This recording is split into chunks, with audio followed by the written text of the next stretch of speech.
hoje, no Cotidiano em Você, nós estamos recebendo aqui o Dr. Felipe Locke, procurador e amigo meu.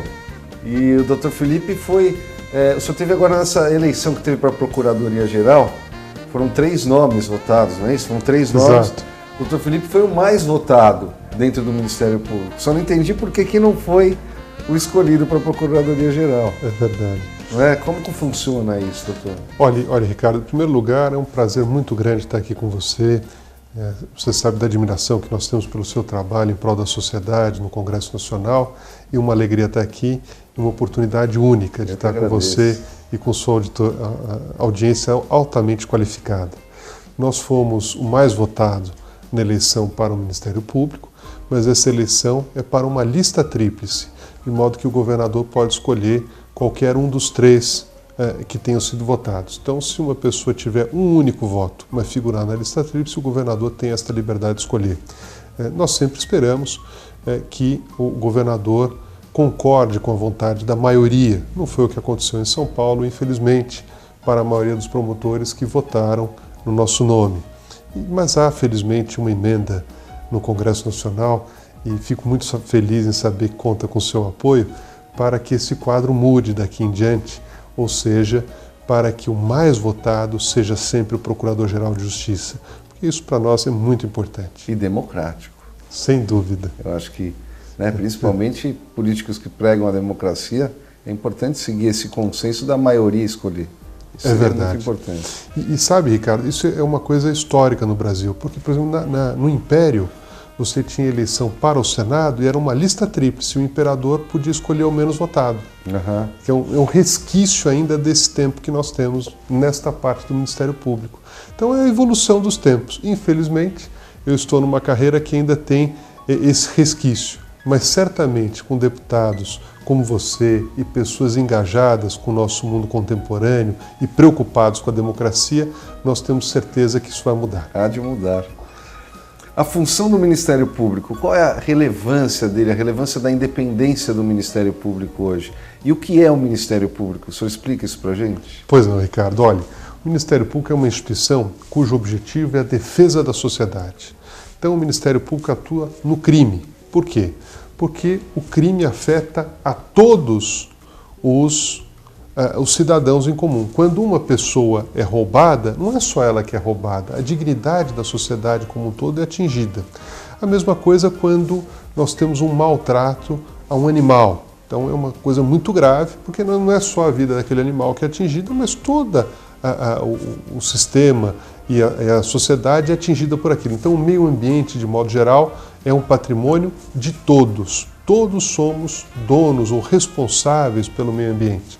O direito do consumidor que atinge a todos. Então, o Ministério Público é legitimado, ou seja, ele atua em favor da sociedade, não só nas questões penais, mas nas questões do consumidor, nas questões do meio ambiente, nas questões do patrimônio público, nas questões do patrimônio histórico, enfim, uma série de questões importantes que refletem toda a sociedade. Então, o artigo 127 da Constituição Federal, ao ele elencar essas atribuições do Ministério Público, ele deu uma série de atribuições, ou seja, funções ao Ministério Público que dizem respeito ao interesse maior da sociedade.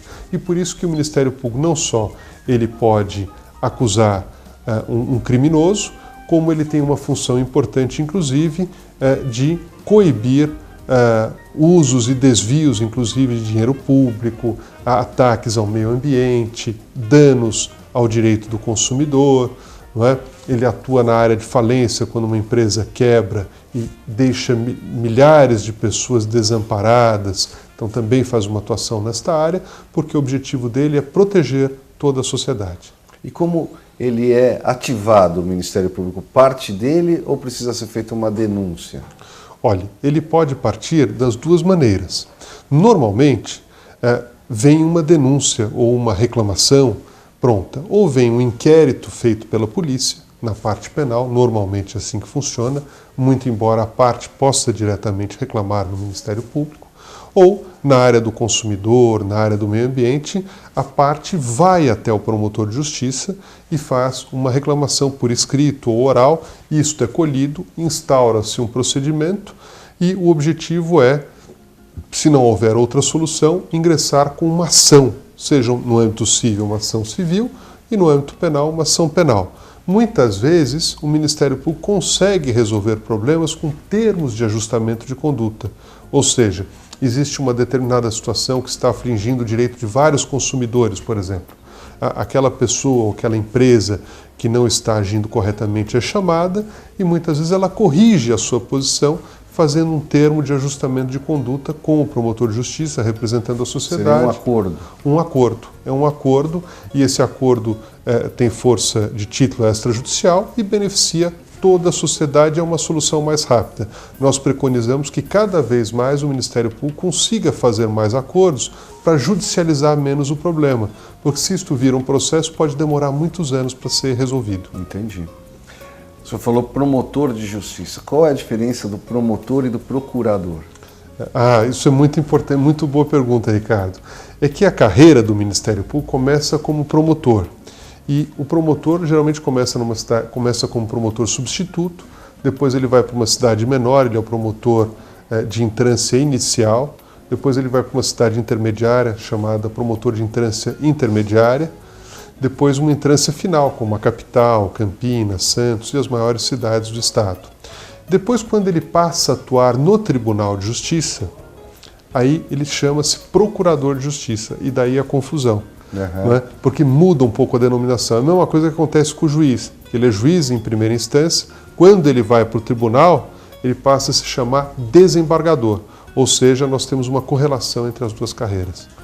Tá, mas então, na verdade, o promotor e o procurador, a função é a mesma. A função é a mesma, a carreira é a mesma e são graus na carreira. O procurador de justiça é o grau máximo na carreira do promotor.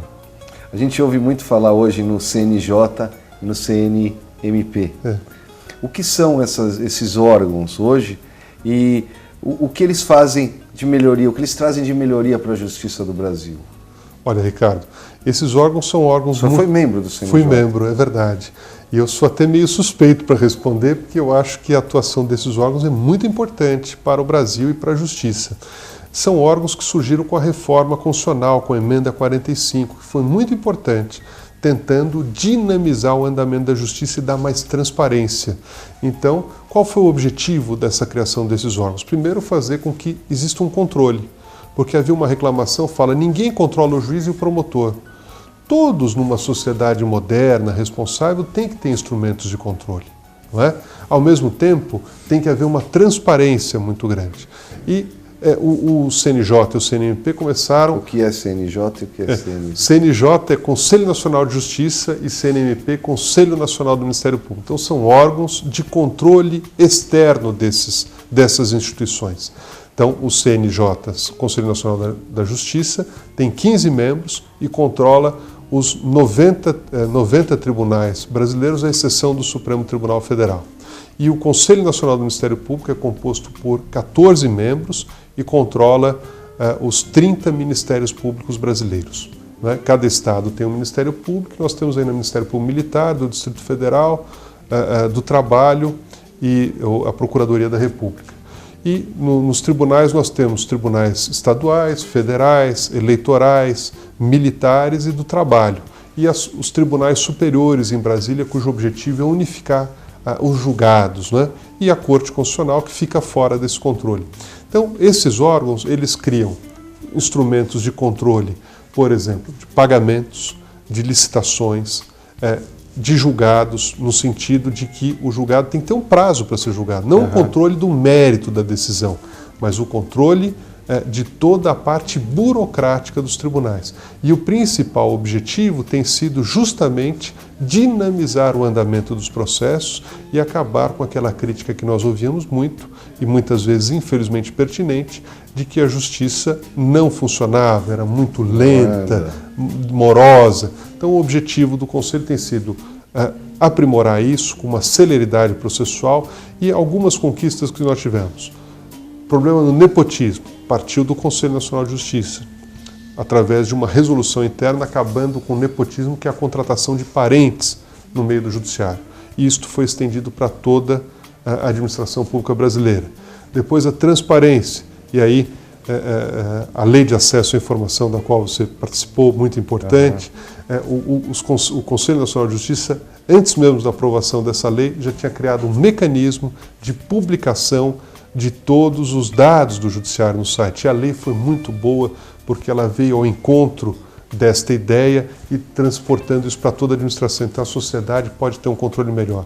E com maior controle, maior transparência, nós temos o quê? Maior eficiência do sistema e com eficiência a justiça pode entregar para a sociedade o seu trabalho, que é a feitura da justiça, o Ministério Público atuando bem e o juiz julgando bem. Então esse é o objetivo desses conselhos. Tá certo. Dr. Felipe, eu tenho tido um contato grande com o Dr. Felipe porque a gente vem falando sobre a nova reforma do Código Penal brasileiro que vai acontecer agora no Congresso Nacional. Está indo para o Senado, depois vai para a Câmara. E nós já tivemos algumas reuniões falando das mudanças. Eu queria que o senhor explicasse para a gente da importância do momento que nós vamos viver, mas eu vou perguntar isso para o senhor no próximo bloco.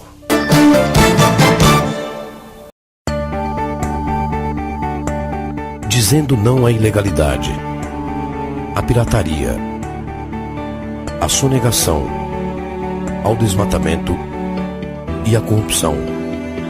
Você está optando pela ética. Ética é uma palavra curta, mas definitiva. Ética, ou você tem ou não tem. www.institutoricardoizar.com.br.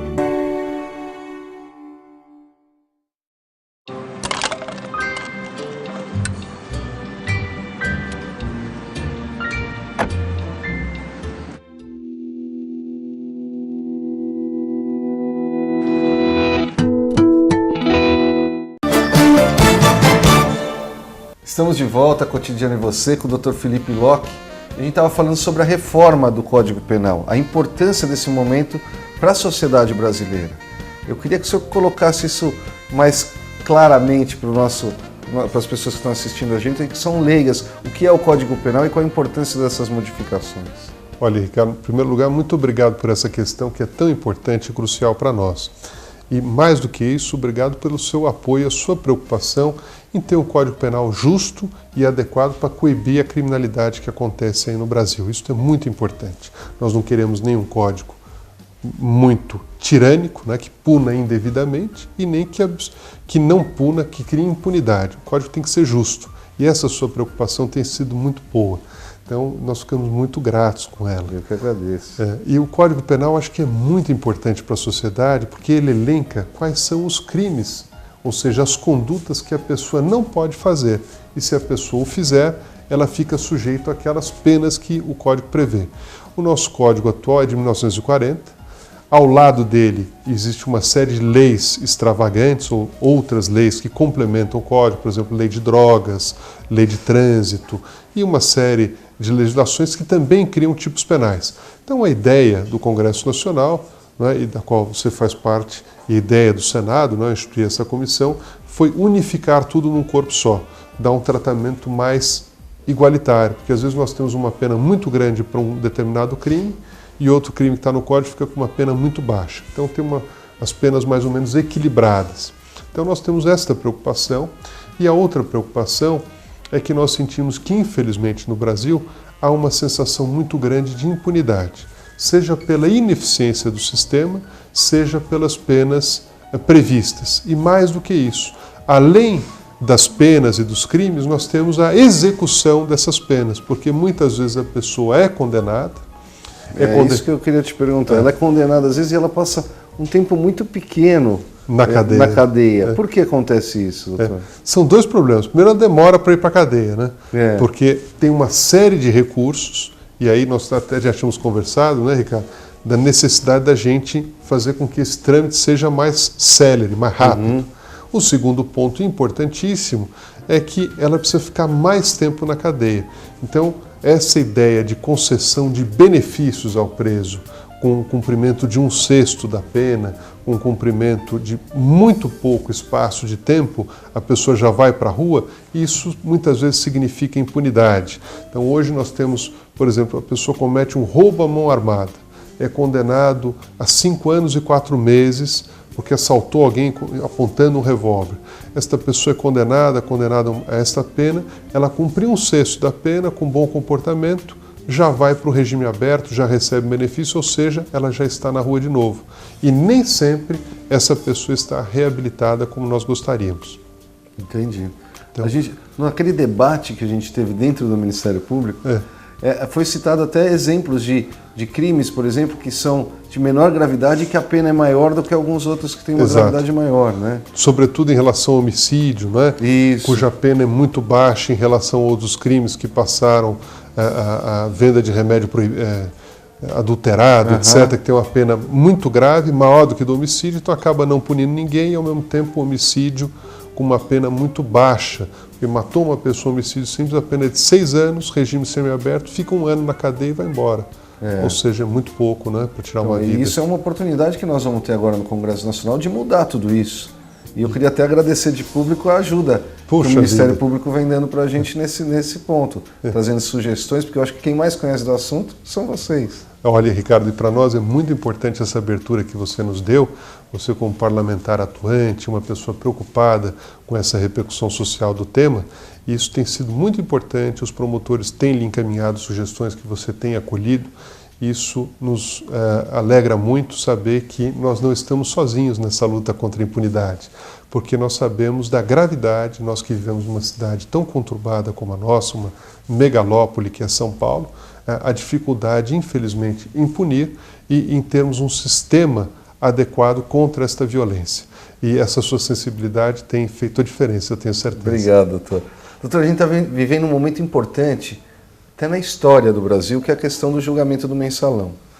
E o julgamento do mensalão ele começou praticamente dentro da Câmara dos Deputados, através de uma CPI, que foi a CPI dos Correios, que deu abertura aos processos que foram para o Conselho de Ética e assim por diante. Na CPI foram levantadas provas, digamos, nos inquéritos. Essas provas em CPI, elas podem ser usadas pela Justiça? Ou elas deveriam ser usadas pela Justiça? Olha, eu entendo que elas podem ser utilizadas. Aliás, em primeiro lugar, nós temos que louvar o trabalho do seu pai, não é? Que naquela época teve um trabalho preponderante já no Congresso e, aliás, você tem seguido muito bem a trilha dele, não é? E essas provas valem sim. O fato é que elas precisam, muitas vezes, serem ratificadas em juízo. Ou seja, aquela pessoa que prestou uma declaração numa CPI, ela precisa ser ouvida normalmente em juízo, até para que o advogado de defesa tenha a condição de reperguntar a ela, de fazer as indagações a respeito daquela prova. Porque muitas vezes, no momento em que ela foi colhida na CPI, nós não tínhamos a acusação formal ainda, não é? Então ela é uma prova limitada, porque a defesa não teve a oportunidade de questioná-la.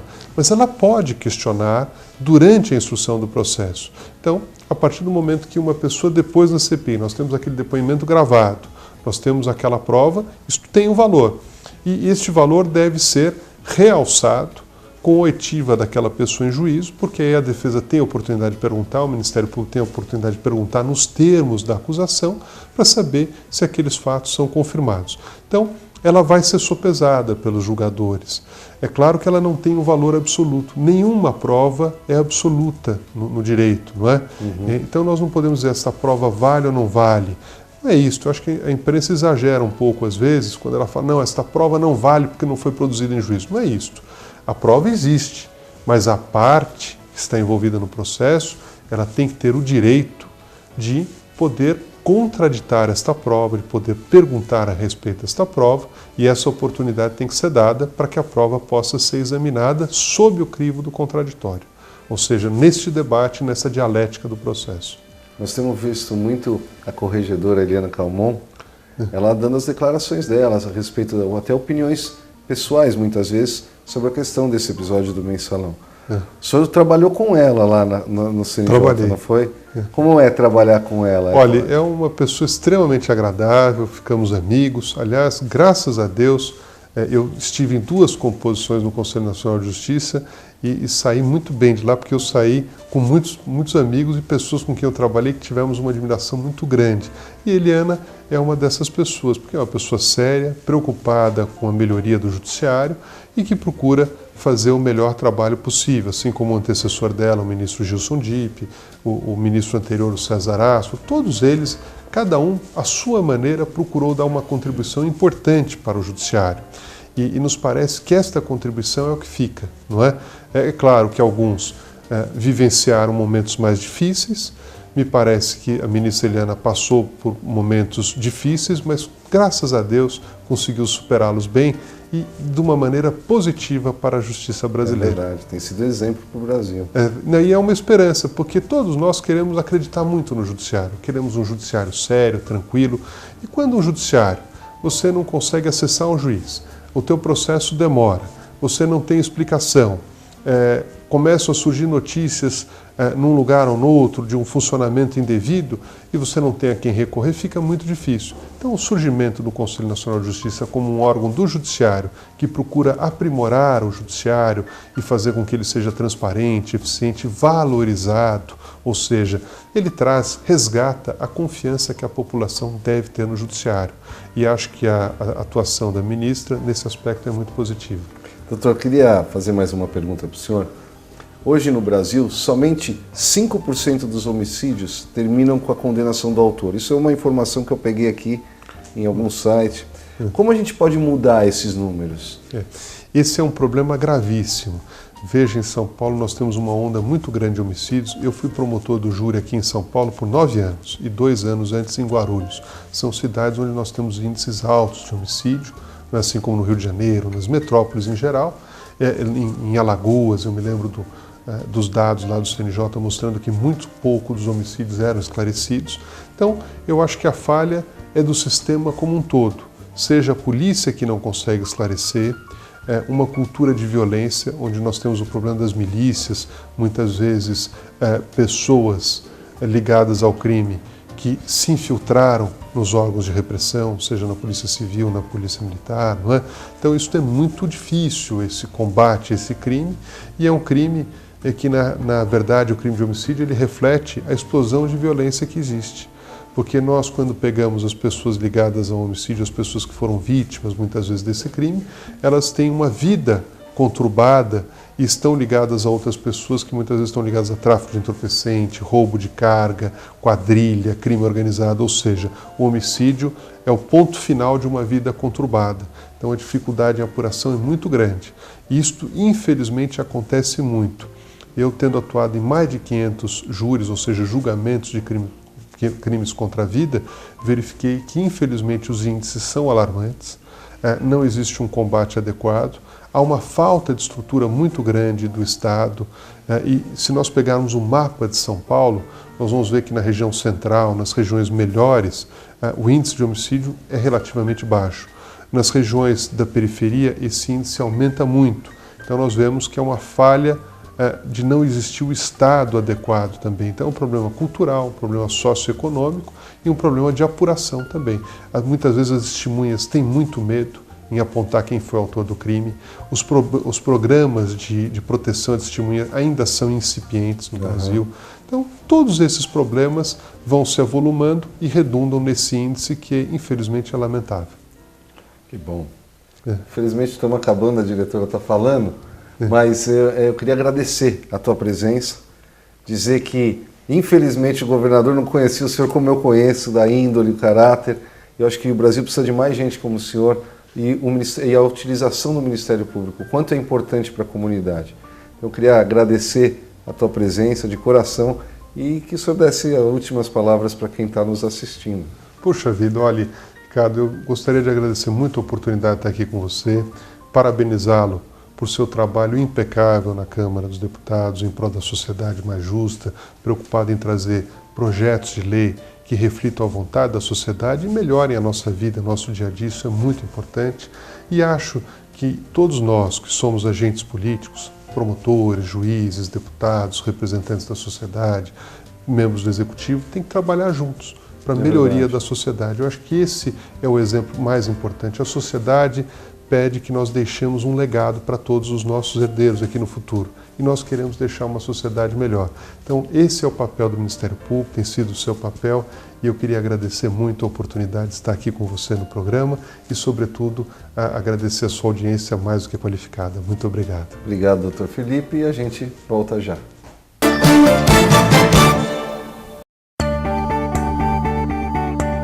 Dizendo não à ilegalidade, à pirataria, à sonegação, ao desmatamento e à corrupção. Você está optando pela ética. Ética é uma palavra curta, mas definitiva. Ética, ou você tem ou não tem.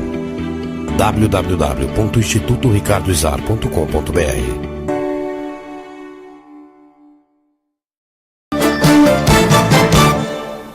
Estamos de volta ao programa Cotidiano e Você, e agora trazendo algumas novidades de Brasília, do Congresso Nacional. Esse mês a gente apresentou um projeto de lei que agrava a pena para quem cometeu um crime acompanhado de um menor de idade. Isso para a gente coibir o uso dos menores nas infrações e nos crimes. A gente está esperando que esse projeto tramite rapidamente, passe pelas comissões e, se Deus quiser, aprovado, vai minorar o problema da violência no Brasil. Agora nós vamos assistir um vídeo do padre Juarez de Castro. Eu espero vocês semana que vem, Cotidiano e Você.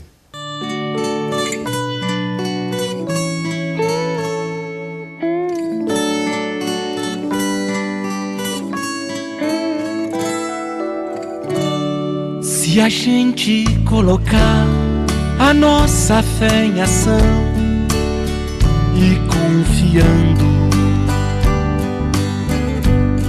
e pedirmos a Deus, Ele ouve e responde e dá tudo certo. Vai dar tudo certo. Vai dar tudo certo. Se a gente colocar a nossa fé em ação, vai dar tudo certo. Vai dar tudo certo. Vai dar tudo certo. Se a gente colocar a nossa fé em ação, vai dar tudo certo. Sei que a vida não é só de momentos bons, há tempos difíceis. A vida é mesmo assim. Mas se a gente colocar a nossa fé em ação, vai dar tudo certo. Vai dar tudo certo. Vai dar tudo certo. Se a gente colocar a nossa fé em ação, vai dar tudo certo. Vai dar tudo certo.